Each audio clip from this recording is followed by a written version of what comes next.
Welcome to the Enabling Automation podcast series, season 4, AI and Automation, Shaping the Future Responsibly. The podcast where we bring together experts from across the ATS group of companies to explore how automation is transforming our business. My name is Sarita Dankner. I'm the Associate General Counsel and Corporate Secretary at ATS Corporation, a global leader in automation solutions. I've spent over 20 years in legal and compliance roles across public and purpose-driven organizations, leading legal strategy, commercial, governance, and risk programs with a focus on enabling responsible growth that aligns opportunity, innovation, and technology with governance and ethics. Today's podcast is titled Upskilling for an Automated Future, Preparing People, Not Replacing Them. And it's a conversation that hits close to home for a lot of people, leaders, employees, new grads, and even parents too. We're talking about the future of the workforce in the age of AI. What does that actually look like on the ground? And how do we prepare people for an automated future, both from an employer and an employee perspective?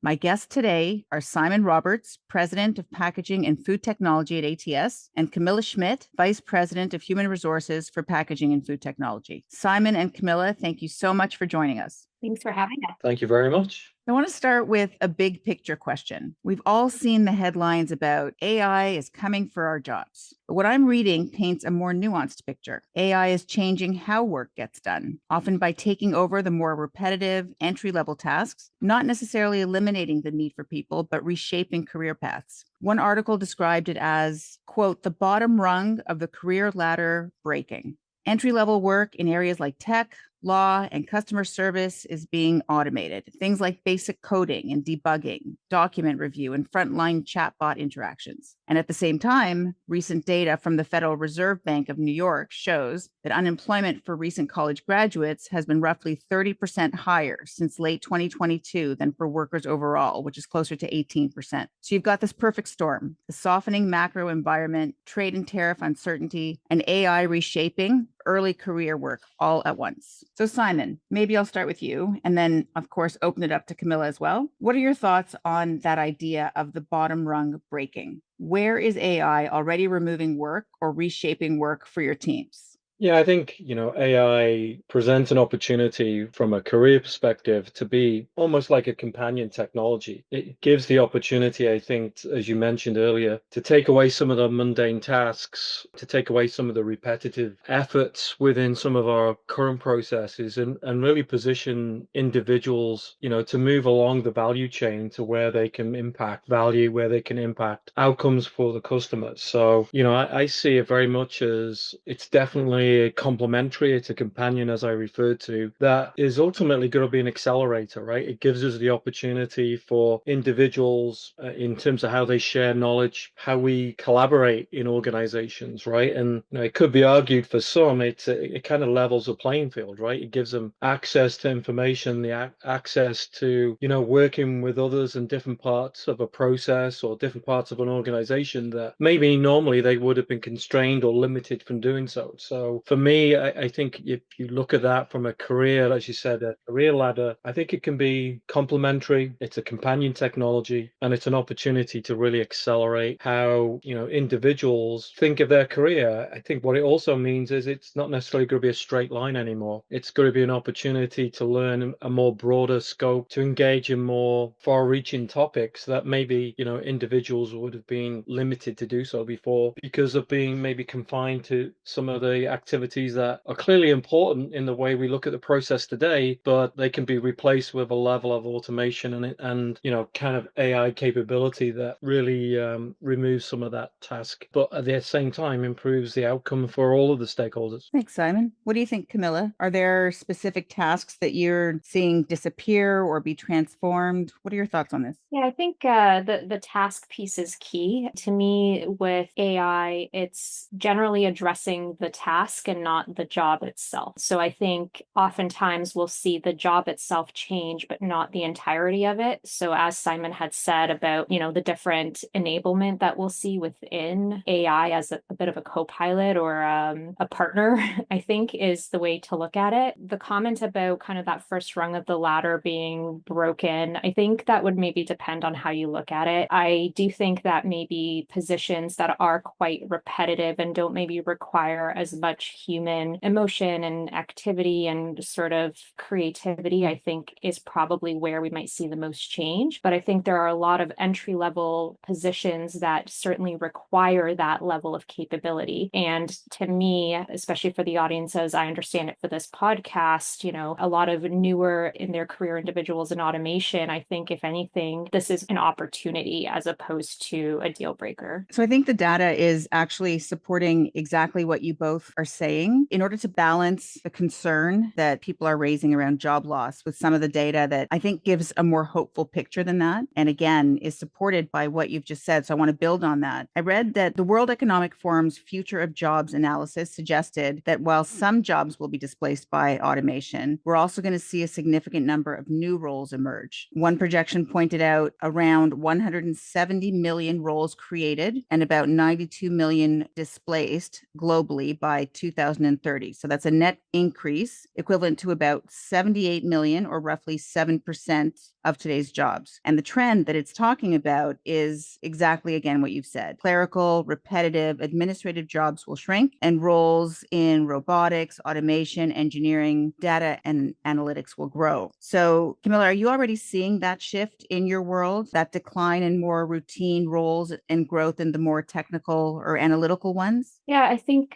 similar to what I said earlier about sort of that task-based, taking a look at the tasks as opposed to the job holistically, perhaps, I think will ultimately lead to the removal maybe of some of those jobs. I think that what's important is going to be being dynamic in the work that we do. So as those tasks are removed and as a result, perhaps new opportunities arise for individuals in those roles to learn new skills and to move on and do something different. So I think Simon said it earlier that that career ladder may no longer look the same anymore. It might not be up and down. It now might be more of a horizontal shift, if you will, into different opportunities. So certainly we are seeing, I think, a reduction of some of the more processes that are easier to automate. But what I'm not seeing, and in fact, if anything, there's going to be an increase for, is then having the ability as people to be the ones that are doing the thinking and the creativity and really helping to drive our strategy moving forward and allowing that space to do so because those repetitive tasks are removed. That's interesting. I read that some people might frame it that we're shifting from a knowledge economy to more of a relationship economy, which I think is what, Kamila, you might be referring to, where the differentiators are the skills that make us human. And this author framed it as the 5 C's: curiosity, compassion, creativity, courage, and communication. Does that align with what you're thinking? What are the skills that are going to matter most in an automated future? Are they these human-centric ones? Which do you think will matter the most? Absolutely. I would agree. I think our ability to connect meaningfully with others is going to be kind of that differentiator. And I also think that we can use AI as a tool to help us get started. But I think where we're going to thrive is that ability to scrutinize what AI presents to us and what comes out of that. And I think that will be really important. So from a relationship standpoint, AI is not going to be able to replicate,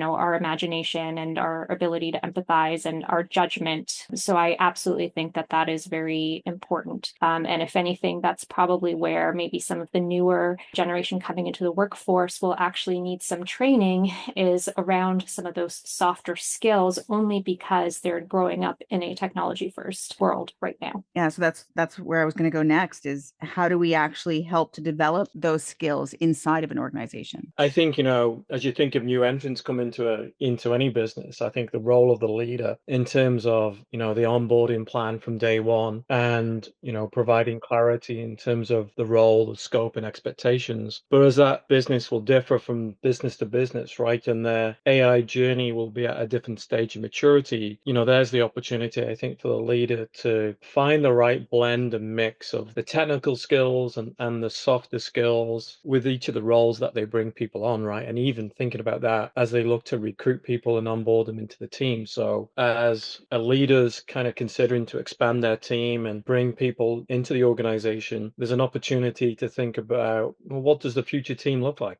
If I'm on a journey and I'm through AI and I'm removing a level of the repetitive task and I'm able to collaborate more, the roles of the leader are going to fundamentally change, right? The way not only do they nurture and navigate the team through that journey, but the way they bring new entrants, new team members into that team. And I think what's going to be key for the leader in that sense is, particularly in a team environment, is how you create collaboration, how you remove some of that task that we're referring to, some of that repetitive, but create the right blend now that teams and individuals can engage in problem solving and innovation that, ultimately gets them excited and ultimately then creates that virtuous cycle, right? Where they want to be doing more AI because now they're starting to really find the scope and the depths of their true talent, their ambition. And that gives them an opportunity to also then impact, the business and the results and ultimately the customers. So for me, the leadership role is key in how we kind of not just navigate,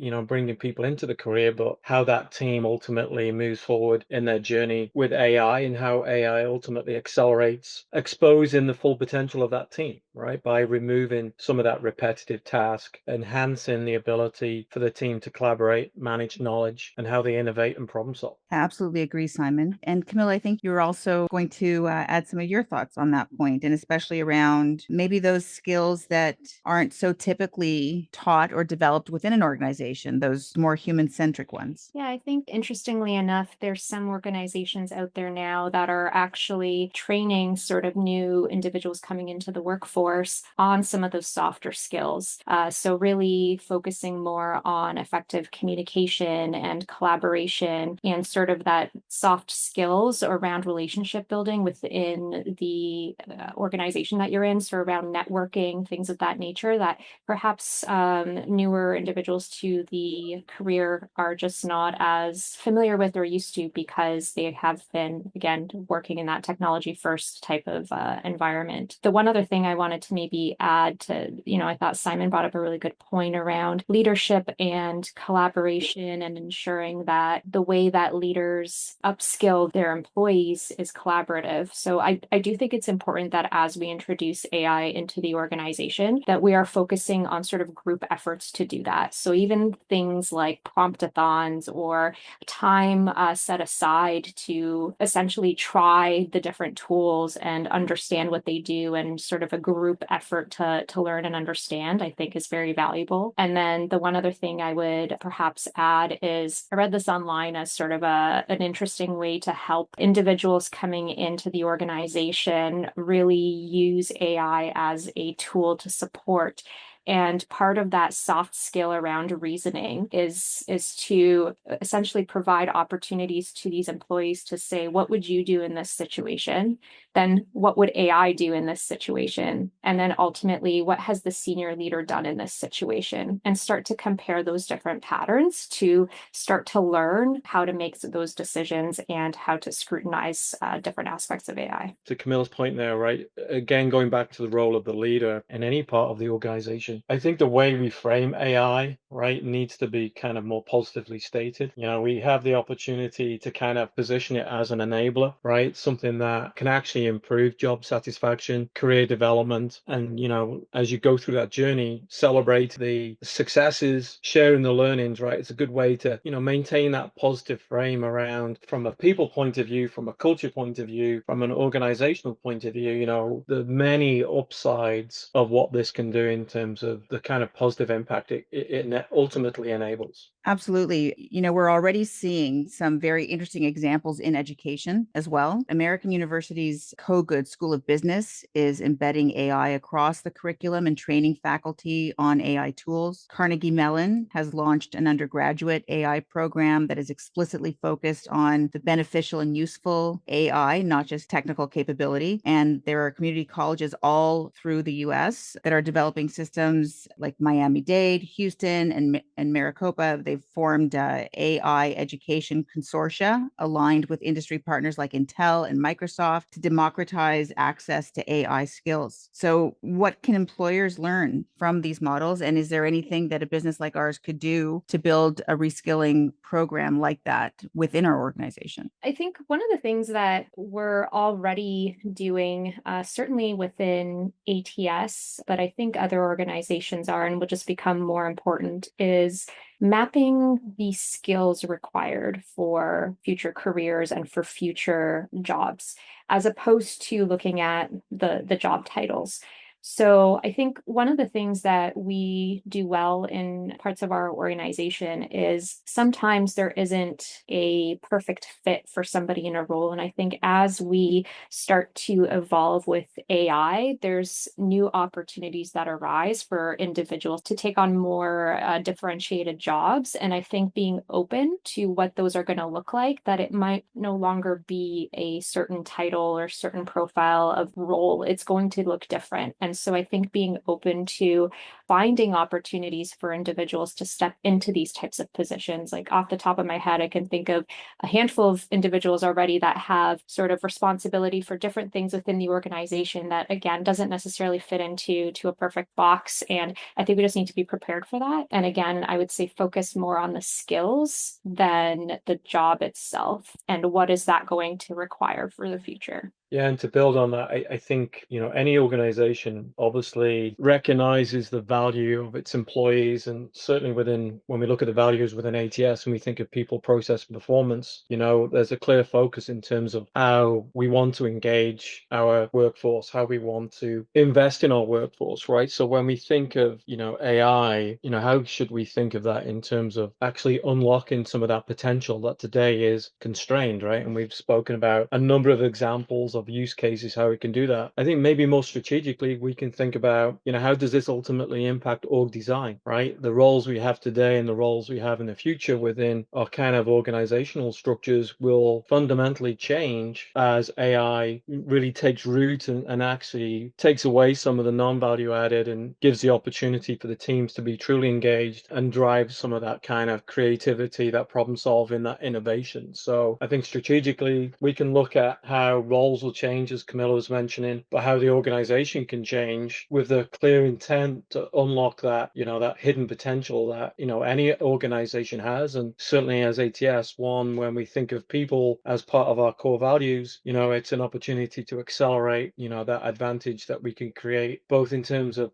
shareholder value, but also customer value. If we're talking about skills and tasks and jobs and learning and bottom rungs of the career ladder, one of the big questions I've heard from people leaders is that if AI is now doing the basic tasks, how will juniors learn? Those grads just coming in to the workforce. Historically, we gained proficiency and we learned judgment by first doing those more foundational and routine parts of the job. Kamila, is that a concern? You were talking about redesigning roles and jobs. Is that part of what we need to think about to make sure that these new entrants to the workforce are walking before they run, with AI as perhaps a support rather than a replacement too early in the game? I think that we have the opportunity to look at things maybe a little bit differently. And what I mean is, as people are entering the organization, knowing that AI is a big topic of conversation right now,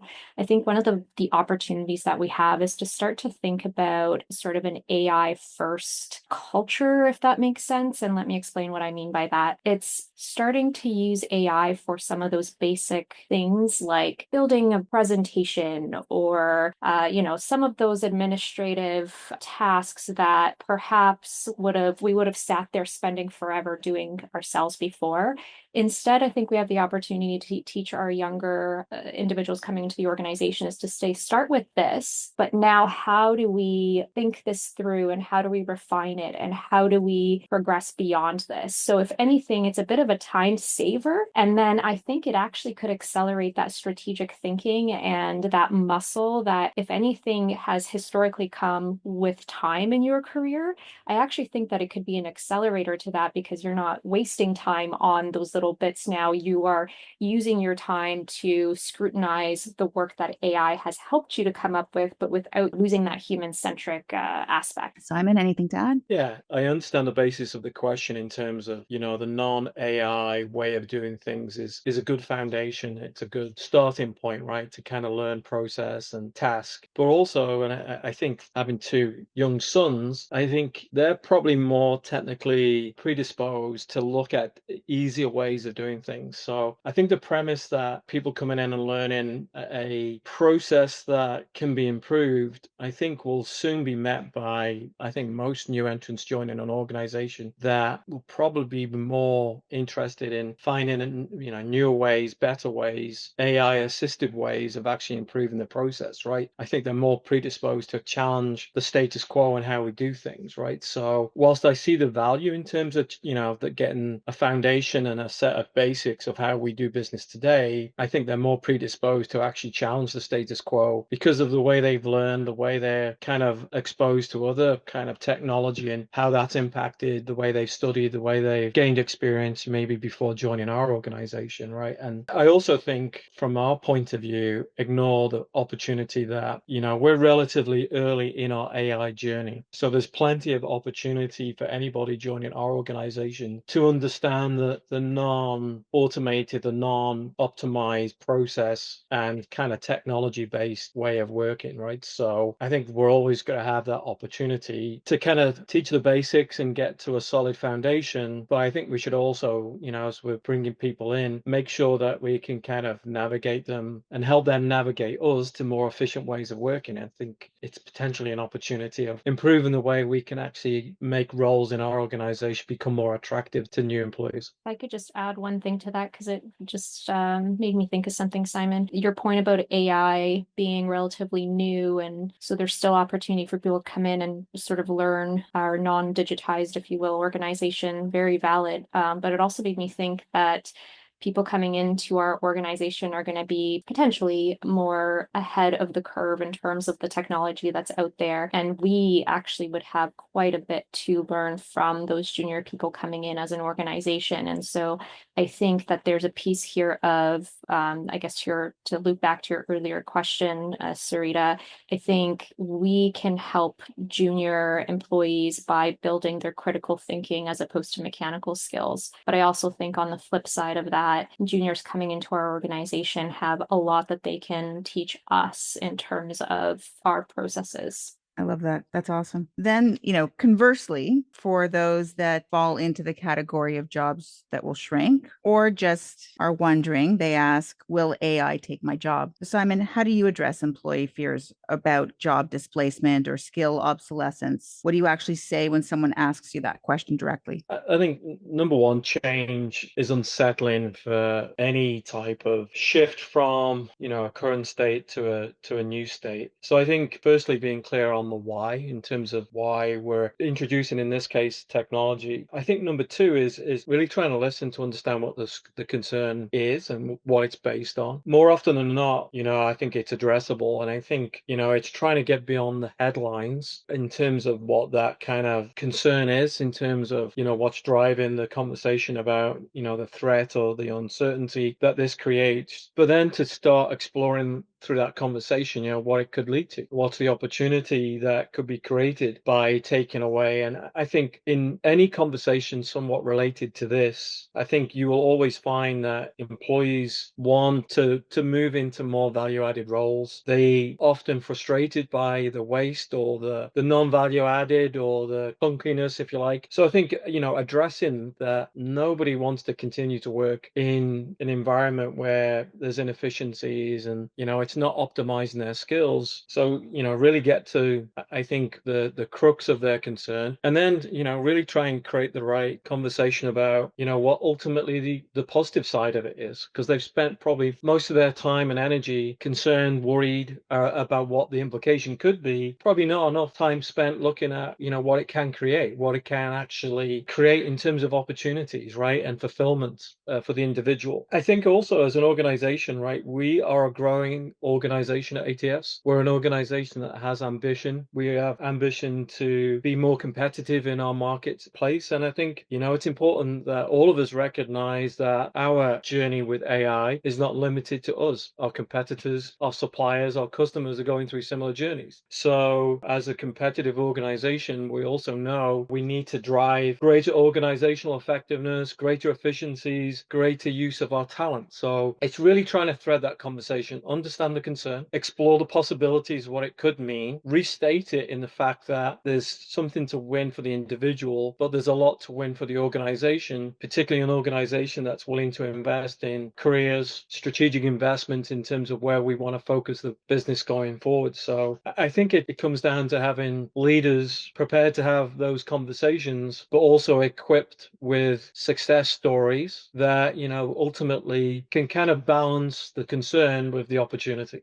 So how do we help employees feel invested in it, not threatened by it? How do we help them feel that this is also, as you said, Simon, about them and not just about the organization and a productivity play? Yeah, I think there's a definite link here, I think, in terms of individual development plans. When we think of the statement, we are invested in our employees' future, we're invested in their growth and development. We have mechanisms to do that through IDPs and so forth, right? So, right from there's an opportunity to say, when we look at what's already been stated as the development ambition and requirements of each individual, how can we enable that by actually liberating some of their time in their day-to-day through AI to actually focus on where they've already identified where they want to grow? To an earlier point in our discussion here, right? The view, I think, of where you want to take your career, where you want to develop as an individual will potentially expand as we engage more in AI, right? I think we will definitely see the opportunity where before, it's been career development around one set of particular knowledge and a discipline. I think AI could become a gateway to actually start developing and growing and gaining experience in different areas outside of your immediate discipline and where you've probably spent, much of your career, right? So, and that's where I think there's a huge,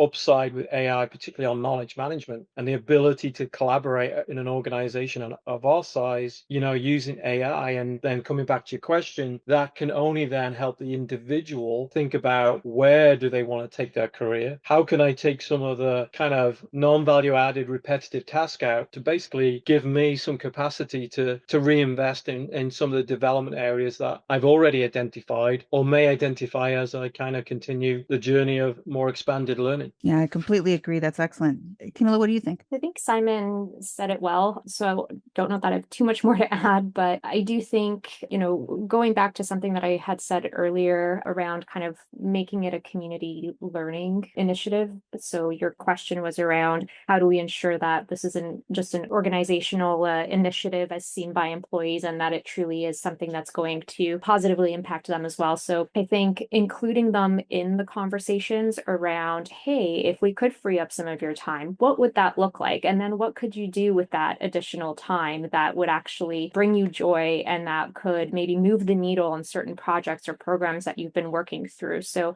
I think it's not something that can be done in a silo. I think it does require their employees' input and participation in it, and frankly, active participation in it. And I do think that additionally, Simon had mentioned about employee engagement surveys and development plans.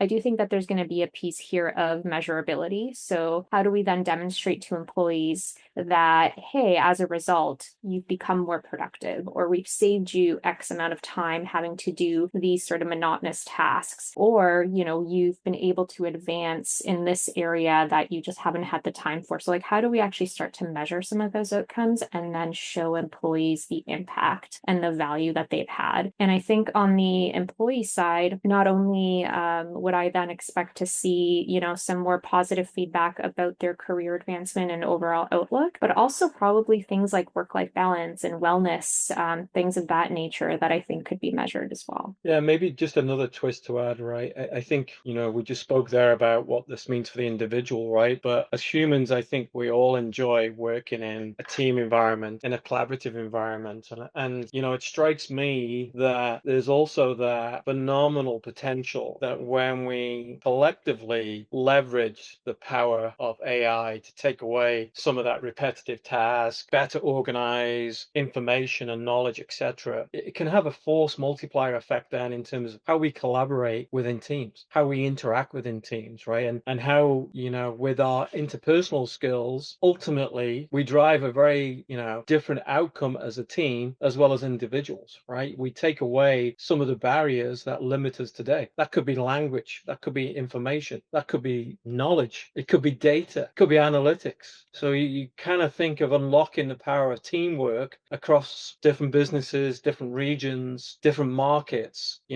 That's where I think we can really see the human potential. That's great. That really is great. Okay, we've covered a lot of ground. And if I bring it back to the title of the episode, which was Upskilling for an Automated Future, Preparing People and Not Replacing Them, I'd love to end with a quick lightning round. Either of you, please just jump in. First question. If you could give one piece of advice to employees who are worried about AI, what would it be? I would say focus on learning AI as opposed to fearing it because it's out there and it's coming anyway. Try it before you deny it. Very good. Next question. What's the one piece of advice you'd give to managers who want to responsibly introduce AI into their teams? Lead by example. Start small and be transparent.